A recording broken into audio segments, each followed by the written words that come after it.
We're back, and today we're talking to Tom Spina, who I'm not even really sure what your job title would be. Prop master comes to mind, but you also started a couple of your own companies and you do recreations, restorations. So why don't you take over and kind of give an Yeah. idea of what your days are like? At some point, I am going to have to come up with a title or like a description of what I do. I tend to fall back on like effects artist, and it's not that we're Okay. necessarily doing, film effects, but it's that type of art that kind of goes into just about everything we do, and that stretches from, like you said, we do have the two companies here. I say we a lot because there's 20 of us in the studio at all times, and I owe a lot to all of the great people that work with me on all of this stuff and really make me look good all the time. So I'll give them the credit. But the first company is Tom Spina Designs, where we do restoration of original film props. We do custom mannequins and displays for original costumes that were worn in movies. We do custom sculpture for things like trade shows, giant foam sculptures, 20-foot Statue of Liberty bust, these kind of things, rock work and theming and stuff for people's homes. And then also more traditional sculpture, things like bronze busts and wax figures and even, masks and monsters and things like that, which is how we kind of got a foot into the Star Wars world, doing cantina creatures and things like that, and Chewbacca's and stuff for Lucasfilm, for commercials and for videos and things like that, and appearances, even some stuff for the theme parks. And through that work and in describing to them some of the passions and ideas that we had, we were able to secure the license for doing home decor, replicas, be that replica props or replica characters or like life-size busts and things like that, and even replicas of artifacts that are in the Lucasfilm archives, things like the concept maquettes that were used to create the aliens for Return of the Jedi and stuff from Indiana Jones and all of that. And that was the nexus, the sort of nexus, but the little spark that became Regal Robot, which is, I think right now, maybe I'm more known for that in the broader Star Wars community, maybe than the other stuff at this point. Although for a while it was the other way around. But either way, folks at home can go and read the websites for days and see all the different stuff that our team gets up to. If you're getting value or entertainment out of any of my transmissions, it would mean a lot if you would join the Remnant and subscribe. You created, when you went on your own Tom Spina Designs, you were doing work for hire stuff, and also you're talking about restorations. That's like original costuming, original props, actually screen used that people buy at an auction or whatever. Yep. Yeah. Or through someplace like a propstore.com or something like that. So folks, that were collectors, which I was lucky to be a movie prop collector at the time. And I say lucky because at the time you could afford to do it. Now it's a much bigger hobby, I guess, and it's reaching a different crowd. Although it's funny, for all the jokes about that, because of the high ticket items, there's still so many items that go in that like $500 to $1,000 range, where you, like, if you just really love a show, there's probably something you can get. And there's no better connection for me to a show than something that you can point to and say, that was on screen. This was held by one of my favorite actors. This is worn by, someone, or this is one of my favorite creatures in the case of a mask or something. And through collecting that stuff, I got to know a ton of people that did the same. It was a very tight knit community. Everybody, we were all networking. We all wanted to find more stuff. And so you'd get to know folks and try, and it's like, oh, do you know anybody that has something from Star Trek 2? Oh, yeah, I'm trying to find this from Star Wars, or I'm trying to find this from some TV show. Or you discuss all the auctions that were coming up and things like that. And back then it was a much more affordable hobby. But through all those people, I found people that needed things. People were buying old foam latex props and rubber pieces and polyfoam and things like that, and stuff that wasn't made to last. And it turned out, that I was able to fix that stuff. I was able to help them. And, I really dug in. I started reading up on conservation and art and things like that.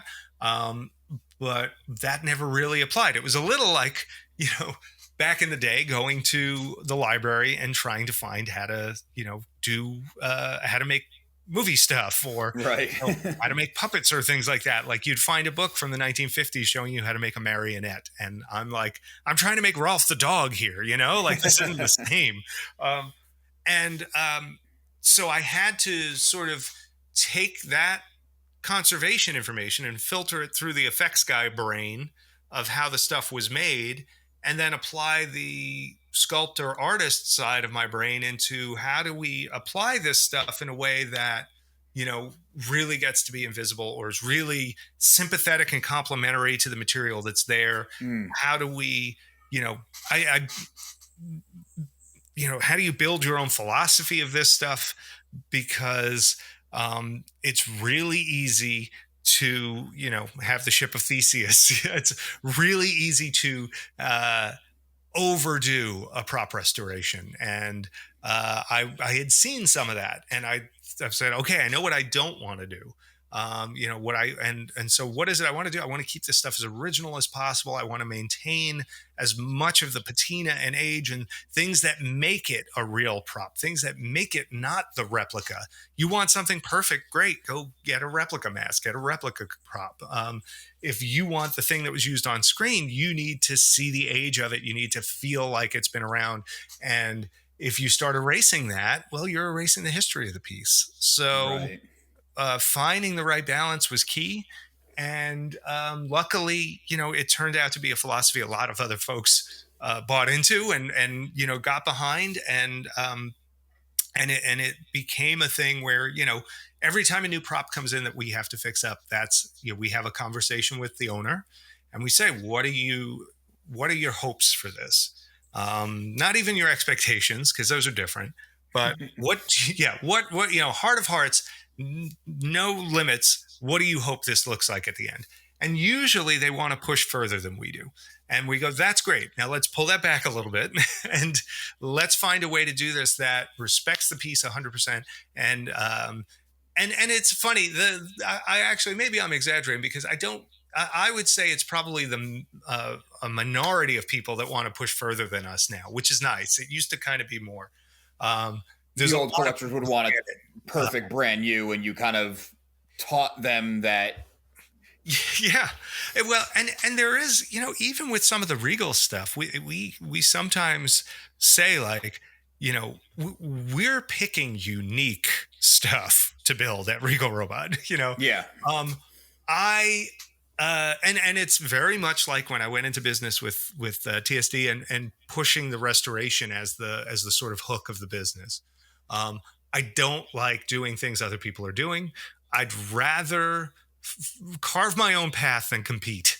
And if we have to compete, we'll do it our way, and hopefully, that'll stand out enough. And where we've had to, I feel like we've done okay. But for the most part, we try to pick things that other shops, would never do, Hmm. or can't do for whatever reason, or it doesn't work at the scale that most larger licensees do, or it's just so weird that that not only would no one ever do it, but the folks at Lucasfilm are going to look at us like we're crazy when we suggest it. And that's when I really feel like we're at our best. When That's I when you go to know you hit the right Lucasfilm thing. and they say, and you think people want to buy this? Like, that's when I'm like, yes, absolutely. We do a lot of signature editions with people who worked on the movies. We do a lot of, we've even been doing these sketch editions where we have people like Phil Tippett and Dave Carson and Chris Wayless and Tom Sanamon and others doing, sketches of the characters they designed to go with these editions. Nilo Rodas just did one with us too, which was amazing to have him on it. And I mean, there again, you're talking stuff that's super small editions, really special, a one of a kind drawing. You know what I mean? Like Yeah, from the it's creator. by their hand, even if they drew a few of them similar, there's none exactly alike because it's hand drawn, pencil on Yeah, paper, not a sometimes print. watercolors. Like you're not there's that is special. And and it's really, really been cool seeing those things start to go home. And then we've been doing this run of the maquettes from Return of the Jedi. And a lot of people think of a maquette and they just think, and this goes back, this is actually, I think, where we started this conversation about educating people. Um, the a lot of people just think, oh, they see maquette, they think Gentle Giant, or they think of like these companies that make a small statue, Mhm. because sometimes in licensing they've called it that. But what we're doing are replicas of the original concept sculptures that were Yep. made to design the creatures for Empire, for Return of the Jedi. There were even a couple in A New Hope, although there's some stories behind those. But it's we are constantly having to kind of, you know, teach people about those. And the cool way we've been doing is I've done video chats with a lot of the folks that made them.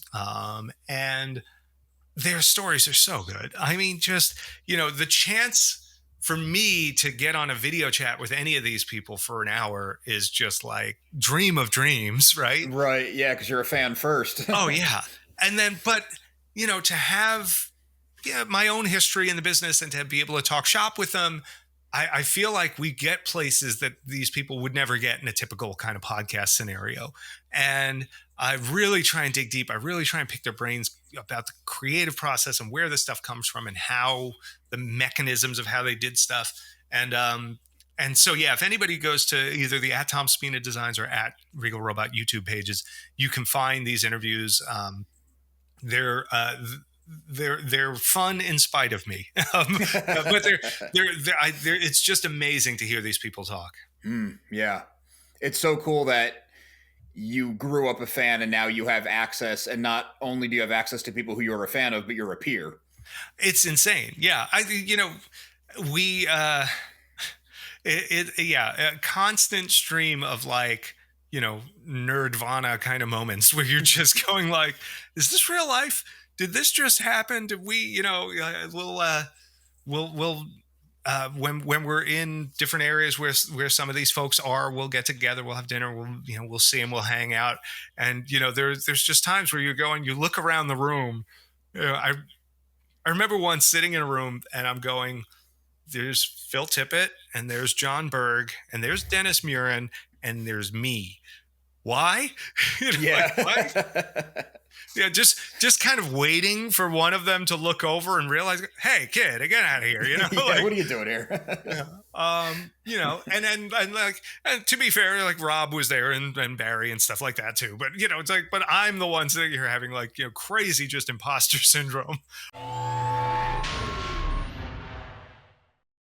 We did have a new release. It came out this morning. It sold really well so far. I'm very excited that a lot of people want to bring these home. So we do a series of magnets, but they're not like your typical, full color character kind of thing or a 2-dimensional cutesy thing with a saying. They're very propish or they're very artistic. Like there's a lot of bronze and silver looks and stuff. And the ones we did this time are based on the props that they used to make the Death Star trench. So if you ever see the behind the scenes stuff where they're in the parking lot of ILM blowing up things, there's that word again, blowing things up in the parking lot of ILM, and they have this wall full of these cool deco tech kind of panels. That's the way they made those. Was they made molds for a bunch of different designs, and then they just cast multiples of them and they would put them up in different orders and they would cut them and break them into pieces and stuff. And so it just was this mass of cool surface that looked high tech, but also looked great in a flyby. And so the whole trench is covered in these tiles. The whole surface is covered in these tiles. Anytime a ship blows up on the surface of the Death Star, it's into those tiles. And so and one of those was the first screen use prop I ever got. Oh, Was that's a cool. section That's of the a Death cool Star. one. And so it kind of came all the way around. So it was what we decided to do was like let's make those as as these magnets, and they're 19.99 each, so you can buy a bunch. They look great, at the base of a display for a toy ship or a model or something like that, or in the background of a bunch of ships. Like I could see somebody doing a bunch of these as a little wall, and then having like a TIE fighter chasing an X-wing or something in front of them. Make your own trench, yeah. Yeah, and yeah, they came out today. There's 5 different designs. They're loosely based on what's called the mid-altitude style prop, which is made up of 3 by 3 squares. Ours are 2.6-inch squares, so that they're not too bulky as a magnet. But they're really cool. They're good. I always love Stealth Geek.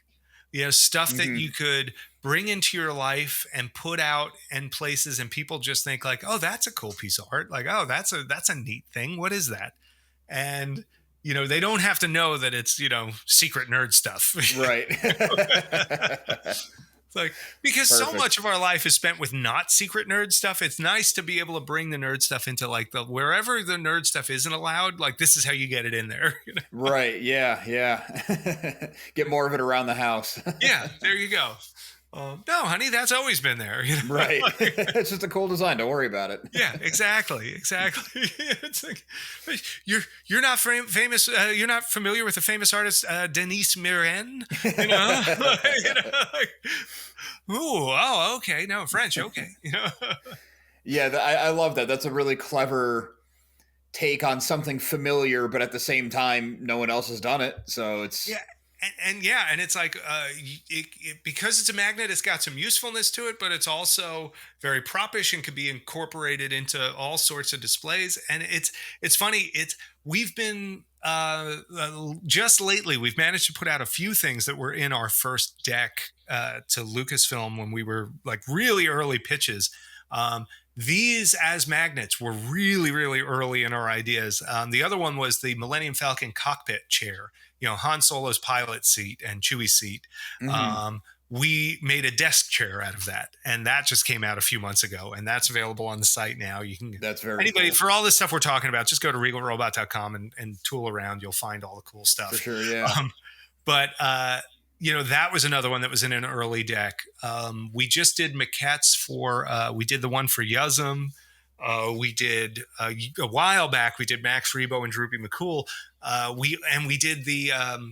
It's still available. Is the Wampa puppet.